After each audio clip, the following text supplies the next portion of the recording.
Hi there, it's Ernest from Trip Astute. In this video, we're exploring the Mobile Passport program and how it compares to Global Entry.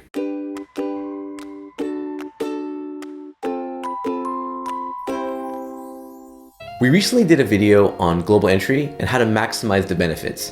While I think Global Entry is an awesome program that is totally worth getting, especially if you have a credit card that will pay for it, I wanted to also review a program called Mobile Passport that's been implemented at airports across the US. Mobile Passport is a free program authorized by US Customs and Border Protection that allows you to move quickly through checkpoints when returning to the US from an international trip. The program is essentially an app that you can download for free on your iOS or Android device. The app allows you to store your passport and personal information. Then when you arrive back into the country, you'll complete the customs declaration form on the app itself, rather than filling out the blue form, which basically translates into 5 quick questions on the app. Then when you land, you'll submit the form, which goes to CBP, and you'll immediately get an electronic receipt which contains a custom barcode, and that's valid for 4 hours. Once you get to the customs line at the airport, look for the Mobile Passport sign, and when you get to the CBP officer, just show them the barcode so they can scan it. Once the system verifies the information, you should be clear to go. It's really that simple and easy, so if you plan to use it, here are some extra things to consider and keep in mind. Number 1, family members. If you're traveling with multiple family members, you don't have to load the app on separate devices. The app allows you to create up to 12 additional profiles within a single app. This makes it easy when traveling with kids. Number 2, limited airports. As of early 2018, Mobile Passport is only available at 25 airports. I expect this list to grow, but it's important to check whether your arrival airport is on the list. Number 3, connectivity. Since you need to submit your entered information to CBP, you'll need to have some sort of connectivity when you land.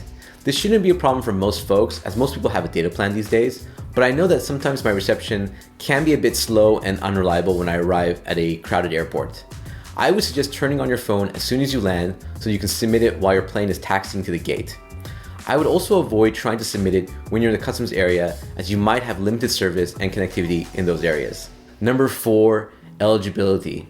As of February 2018, only US citizens and Canadian visitors can use the service. Lawful permanent residents are not eligible to use the program, but CBP says that they're looking to expand the service soon. So, how does this compare to Global Entry? Well, if you haven't seen our Global Entry video, make sure you check it out. I won't go through all the details, but Global Entry requires you to answer the same questions on a special kiosk when you get to customs. The cost is $100, but the service lasts for 5 years and includes TSA PreCheck, which is an awesome bonus and honestly one of the biggest advantages to the program. If you have Global Entry already, then you probably won't need Mobile Passport. However, I've heard of folks who set up a Mobile Passport just in case the line is shorter than the Global Entry line. It's not a bad strategy and can probably save you some time and effort when going through customs. Have you used the Mobile Passport service? If so, please share your experience below.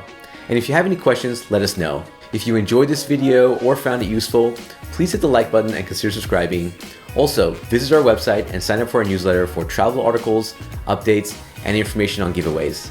Until next time, travel safe and travel smart.